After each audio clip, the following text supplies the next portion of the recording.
नमस्कार दोस्तों, स्वागत है आपका आपके अपने YouTube चैनल मनप स्टोरीज पर। आज की जो कथा है वो गयासुर की कथा है। किस प्रकार गयासुर जो है वो असुर होते हुए भी देवताओं के प्रिय थे। तो चलिए शुरू करते हैं। वैदिक काल में ब्रह्मा जी जब सृष्टि की रचना कर रहे थे तो असुर कुल में गय का जन्म हुआ, पर उसमें असुरी प्रवृत्तियां नहीं थी। वह परम वैष्णव और दैवज्ञ था। वेद संहिताओं में जिन असुरों का नाम आया है उनमें गय प्रमुख हैं। एक बार उसकी इच्छा हुई कि वह अच्छे कार्य करके इतना पुण्य कमा ले कि लोग उसके दर्शन करके ही अपने पापों से मुक्त हो जाएं और मृत्यु के बाद उन्हें स्वर्ग में स्थान मिले। ऐसा विचार कर उसने कोलाहल पर्वत पर समाधि लगाकर भगवान विष्णु की तपस्या करनी प्रारंभ की। वर्ष पर वर्ष बीतते गए, उसकी तपस्या चलती रही। उसके कठोर तप से प्रभावित होकर भगवान विष्णु प्रकट हुए और गय की समाधि भंग करते हुए कहा, महात्मन्य गय, उठो, तुम्हारी तपस्या पूर्ण हुई। किस उद्देश्य के लिए इतना कठोर तप किया है? आपकी इच्छा क्या है? अपनी इच्छा अनुसार वर मांगो। गय ने आंखें खोली तो देखा सामने चतुर्भुज भगवान विष्णु खड़े हैं। गय ने चरणों में दंडवत प्रणाम कर कहा, भगवान, आपके चतुर्भुज रूप का दर्शन कर मेरे सब पाप दूर हो गए। मुझे ऐसा लगता है कि आप इसी रूप में मेरे अंदर समा जाएं। अब तो यही इच्छा है, आप इसी रूप में मेरे शरीर में वास करें और जो भी मुझे देखे उसे मेरे बहाने आपके दर्शन का पुण्य मिले तथा उसके सभी पाप नष्ट हो जाएं और वह इतना पुण्यात्मा हो जाए कि मृत्यु के बाद उस जीव को स्वर्ग में स्थान मिले। मेरे इस तप का फल उन सबको प्राप्त हो जो मेरे माध्यम से आपको अप्रत्यक्ष दर्शन करें। गय की इस सार्वजनिक कल्याण भावना से भगवान विष्णु बहुत प्रभावित हुए और हाथ उठाकर बोले, तथास्तु। ऐसा कहते ही भगवान अंतर्ध्यान हो गए। अब गय एक स्थान पर न बैठकर सर्वत्र घूम घूम कर लोगों से मिलता। फलस्वरूप जो भी उसे देखता उसके पापों का क्षय हो जाता और वह मरणोपरांत स्वर्ग का अधिकारी हो जाता। इससे यमराज की व्यवस्था में व्यवधान आ गया। अब किसी के भी कर्म फल का लेखा जोखा वे क्या रखें।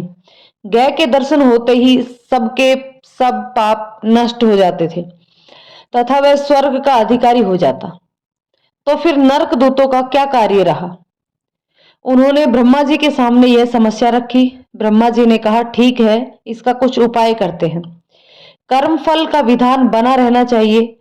हम इसके शरीर पर एक यज्ञ का आयोजन करते हैं तथा मैं और अन्य सारे देवता इसकी पीठ पर पत्थर रखकर उस पर बैठकर उसे अचल कर देंगे। फिर यह कहीं भी आ जा नहीं सकेगा। गय की पीठ पर यज्ञ हो, यह तो पुण्य का काम है। गय ने ब्रह्मा जी के इस प्रस्ताव को सहर्ष स्वीकार कर लिया। ब्रह्मा जी यमराज सहित सारे देवताओं को लेकर पत्थर से दबाकर उस पर बैठ गए। अपने ऊपर इतना भार होने पर भी गय अचल नहीं हुआ। देवगणों को चिंता हुई तो ब्रह्मा ने कहा, इसे भगवान विष्णु से ने वरदान दिया है, इसलिए हम विष्णु जी की शक्ति का आह्वान करें तथा उन्हें भी इस शिला पर अपने साथ बैठाएं, तब यह अचल होगा। ब्रह्मा जी समेत सब देवताओं ने विष्णु का आह्वान किया और अपने और यमराज की समस्या बतलाई। विष्णु जी इस पर विचार कर जब उनके साथ उस पर बैठे तब कहीं जाकर गय अचल हुआ। विष्णु को अपनी ऊपर आकर बैठा देखकर उसने देवताओं से कहा, आप सब तथा भगवान विष्णु की मर्यादा के लिए मैं अब अचल होता हूं तथा घूम घूम कर लोगों के दर्शन देकर जो इनका पाप क्षय करता था उस कार्य को समाप्त करता हूं। पर आप सबके इस प्रयास से भी भगवान विष्णु का यह वरदान व्यर्थ नहीं जाएगा। भगवान, अब आप मुझे पत्थर शिला के रूप में परिवर्तित कर यही अचल रूप में स्थापित कर दें। गय का यह मर्यादित त्याग देखकर भगवान विष्णु प्रसन्न हो उठे और बोले, गय, तुम्हारा यह त्याग व्यर्थ नहीं जाएगा। इस अवस्था में भी तुम्हारी कोई इच्छा हो तो वह कहो, मैं उसे पूर्ण करूंगा। गय ने कहा, नारायण, मेरी इच्छा है कि आप इन सभी देवताओं के साथ अप्रोक्ष रूप से इसी शिला पर विराजमान रहें और यह स्थान मरणोपरांत धार्मिक कृत्य के लिए तीर्थ स्थल बन जाए। जो व्यक्ति यहाँ अपने पितरों का श्राद्ध करे, तर्पण, पिंडदान आदि करे, उन मृत आत्माओं को नरक की पीड़ा से मुक्ति मिले, यह सारा क्षेत्र इसी ही पुण्य भूमि बन जाए। विष्णु ने कहा, गय तुम धन्य हो, तुमने अपने जीवन में भी जन कल्याण के लिए ऐसा ही वर मांगा और अब मरण अवस्था में मृत आत्माओं की मुक्ति के लिए भी ऐसा ही वर मांग रहे हो। तुम्हारी इस जन कल्याण भावना से हम सब बंध गए हैं, ऐसा ही होगा। इस क्षेत्र का नाम तुम्हारे नाम गयसुर के अर्धभाग गया से विख्यात होगा।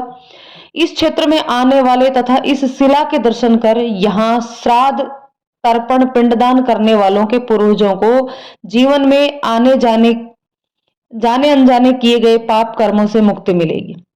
यहाँ स्थित पर्वत गयसिर कहलाएगा और गयसिर पर्वत की परिक्रमा, फाल्गुन नदी में स्नान तथा शिला का दर्शन करने पर पितरों का तो कल्याण होगा ही, जो यहाँ इस उद्देश्य से आएगा उसके पुण्य में भी श्री वृद्धि होगी।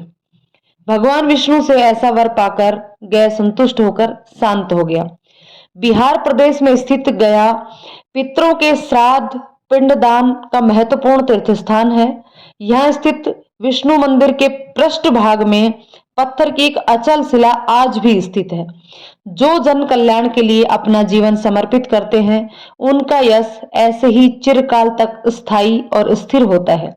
जो केवल अपने लिए न जीकर समष्टि के लिए जीते हैं उनका जन्म मरण दोनों सार्थक होते हैं। तो दोस्तों, यह थी गयासुर की कथा। कमेंट करके बताइएगा आपको कैसी लगी। यदि पसंद आए तो लाइक शेयर करें और चैनल पर नए हैं तो चैनल को सब्सक्राइब जरूर कर लें। धन्यवाद दोस्तों।